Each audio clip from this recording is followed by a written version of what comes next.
Hello, Mwanzi. You can call me Billy. I'm a black Indian girl living in Suriname with my parents, and at the time, my grandmother. This happened when I was about 7 years old. I used to share a room with my 14-year-old sister, who we'll call Tiffany. Our room was on the second floor. Now, as a kid, I'd always see things that felt a little off, but I never really thought anything of it until this night. I was asleep on the top bunk. Tiffany was on the bottom. In the middle of the night, I woke up for no reason. I glanced around the room, then looked at the clock. It read 3 a.m. My bed faced a window, and because of the balcony light outside, the curtain was just see-through enough to make out shapes. I was just about to drift back to sleep when I looked over, and I saw it. A small, childlike hand pressed against the window, just resting there behind the curtain. I was petrified. I went to a Christian school, so the first thing I did was hide under my blanket and start praying. I prayed so hard I couldn't even think straight. The next morning, my eyes immediately went to the curtain, but there was no sign of a hand. But here's the thing, we were on the top floor. It was impossible for anyone to be standing outside our window. I never told anyone about what I saw. I was 7, and I knew no one would believe me. That night, I hesitated, but I went to bed anyway. And again, I woke up in the middle of the night. My eyes landed on the window, that same childlike hand, pressed against the glass. Just a hand, no arm, no shadow, just a hand. This time, I whispered, "Tiffany, Tiffany," trying to wake her up, but she didn't move. I lay there, frozen with fear, unable to sleep. I hid under my covers again and prayed to God to please make it go away. Eventually, I must have fallen asleep. When I woke up, the sun was shining through the curtains, but I was still shaken. Later that evening, I went to the upstairs living room where my grandmother stayed. She was the only person I felt I could talk to. At first, she was skeptical, but the more I told her, the more seriously she listened. I've always been a grandma's girl. It was easy to tell her everything. She handed me a small Bible and told me to keep it under my pillow. I didn't want to tell my parents. I knew they wouldn't believe me. And when I finally did, I was right. They laughed and told me it was just a dream, my imagination. That night, I fell asleep with the Bible still under my pillow. And for the first time, I slept peacefully. No hand, no waking up. Now that I'm older, I've learned more about the legends in my country, and I realized that hand I saw, it was most likely a bakru, a small, childlike creature from our folklore. It has all the same characteristics of a child, but isn't. And if you think that was the end of my experience with the paranormal, think again. This was just the beginning.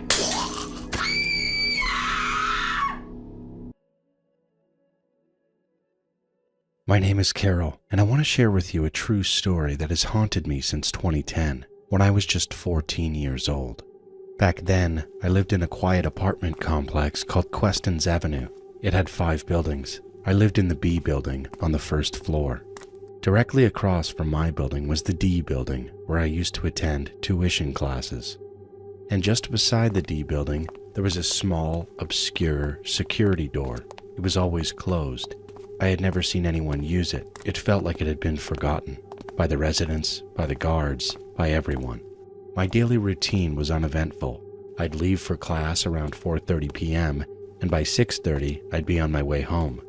The walk from my building to the D building took about 20 minutes, time I usually spent daydreaming or chatting with friends. One evening, after class, my friend and I walked out together. We were laughing, sharing snacks she'd brought along, but she soon had to leave for another class, and I was left alone, slowly finishing the last few bites on my way home. That's when I noticed him, a man, tall, gaunt, and unnerving, emerging from that strange security door, the one no one ever used. His movements were off, like he was struggling to control his own body. His limbs twitched, and his walk was very jerky. Each stride looked stranger than the last, and he was looking down at his feet the whole time, almost as if he knew that he was walking in a strange manner. But then he looked up, and his eyes met mine. Something was wrong, deeply wrong.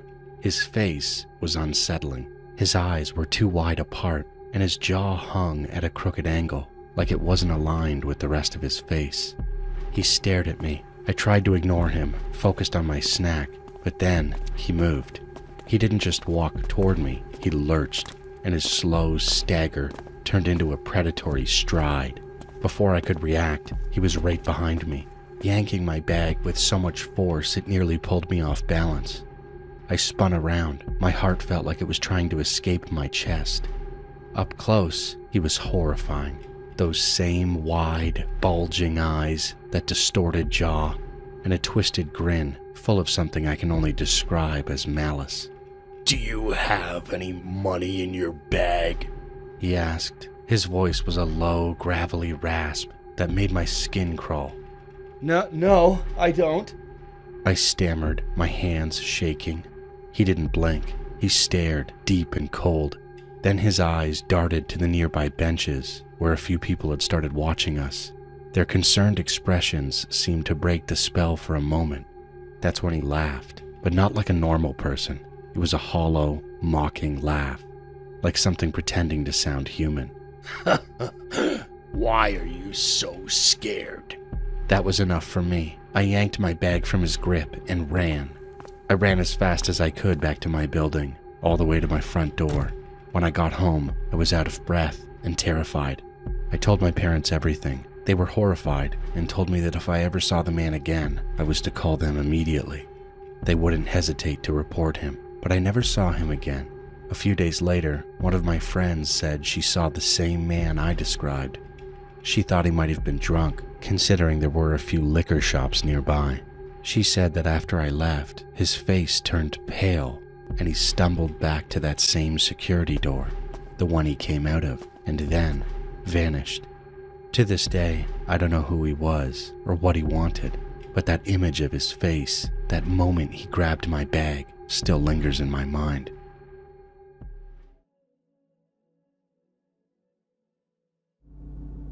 This happened about a month ago when my siblings and I arrived in Mexico to visit family. It was only our 4th day there when we visited my step-grandmother's family in a town called San Pedro. It was beautiful. There was a big park in the center of town, and my step-grandmother's family owned a tiny restaurant right across from it. I asked my grandpa if we could go buy a volleyball.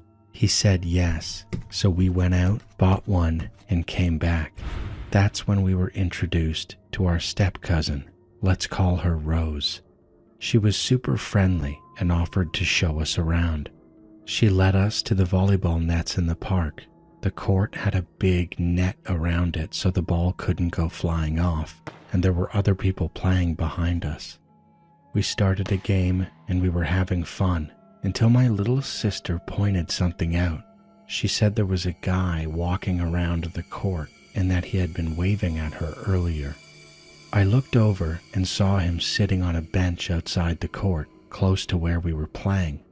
I didn't think much of it at first. There were a lot of people around, but now that I think about it, it was strange how he chose to sit so close to us when there were plenty of empty benches.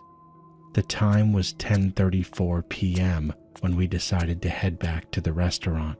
That's when Rose asked if we wanted to explore another park, one that was behind the restaurant, up a small hill. We said sure, and she led the way.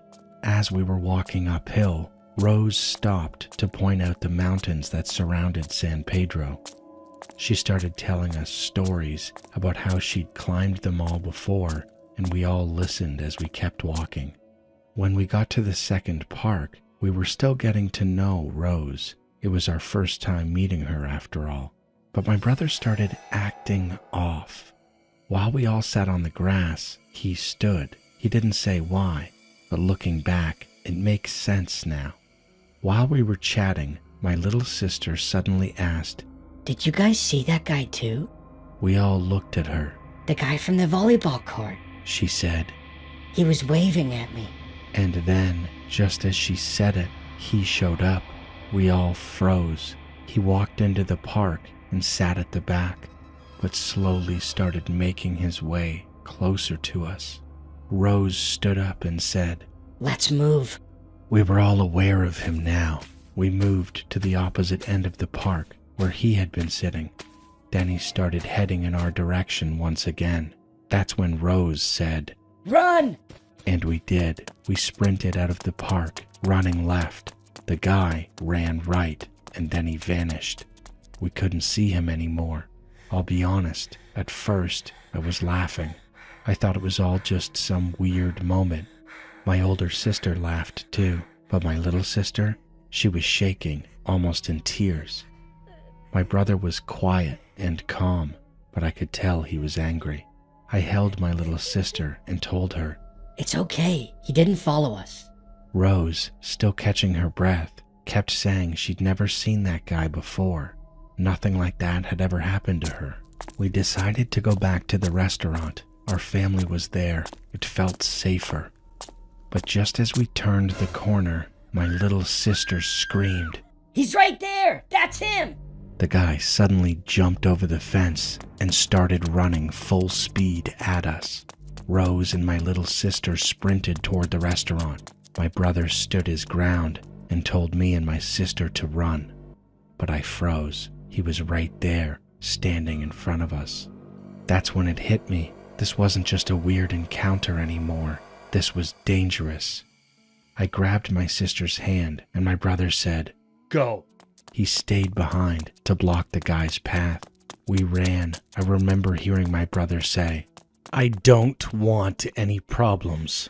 When we got to the restaurant, my sister and I were telling our grandpa and Rose's cousin what had happened.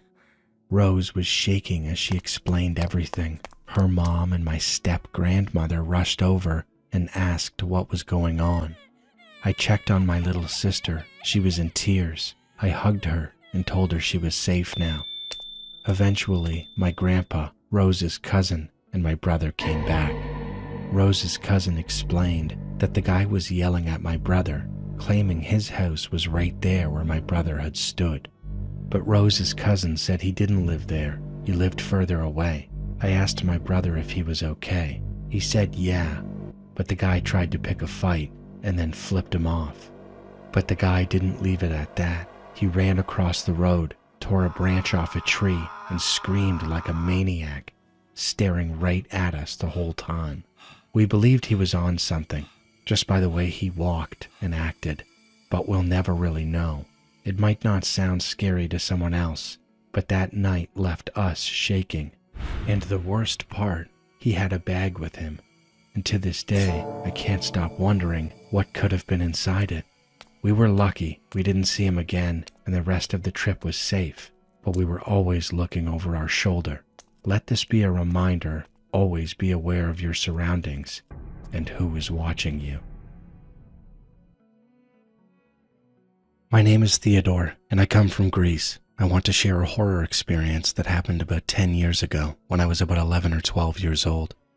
It was the holidays, and we were staying at my grandparents' house. My brother and I usually slept in the double bed in the living room, the one that faced the front door. But that night, we slept in the guest room because our grandma had recently broken her back and needed the double bed. The guest room had 2 single beds. The one I took was right next to the window, which faced the road outside. We turned off the lights, shut the blinds, and laid down to sleep at about 11 p.m. Then, in the middle of the night, I woke up. I could hear something. There was a tapping sound at the window. I was immediately uneasy. I tried to wake up my brother, but he was still sleeping. At first, I thought it might be our cousin Mila. She lived in the apartment just above my grandma's and was much older than us. Mila often came home drunk during the summer and sometimes forgot her keys. I figured she might be trying to get our attention so we could let her in. Mila? I called out. No answer. I got up and crept quietly into the living room, careful not to wake up my grandma. I opened the front door and stepped outside. No one was there. But then I looked at the guest room window. That's when I saw them. Long scratch marks made by fingernails streaking across the glass. Whoever had been tapping on the window wasn't doing it gently. It was aggressive. I rushed back inside, locked the door behind me, and went back to the guest room. I crawled into bed, heart pounding, and then it started again. Tap, tap, tap. Right outside the window. I ducked under the sheets, frozen. I wanted so badly to open the blinds and see who or what was out there, but something deep in my gut told me not to. I stayed like that for what felt like forever until I finally passed out from fear and exhaustion. In the morning, I asked my grandma if Mila had come home yet. She looked confused and told me, No, Mila's out of town for the whole week. That made my blood run cold. The town we were in is small, so small it barely counts as a town at all. It's more like a village. There's no hotel, no place for strangers to stay overnight. The closest town with a place to sleep is Varda, and that's about an hour and a half away. Whoever was outside my window that night wasn't a stranger passing through. They had to be someone local.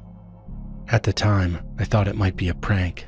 There were only 2 other kids around, a pair of siblings who, like us, were there just for the holidays. They were loud, annoying, and always trying to mess with me and my brother. So I walked down the street to their house and rang the doorbell. No answer.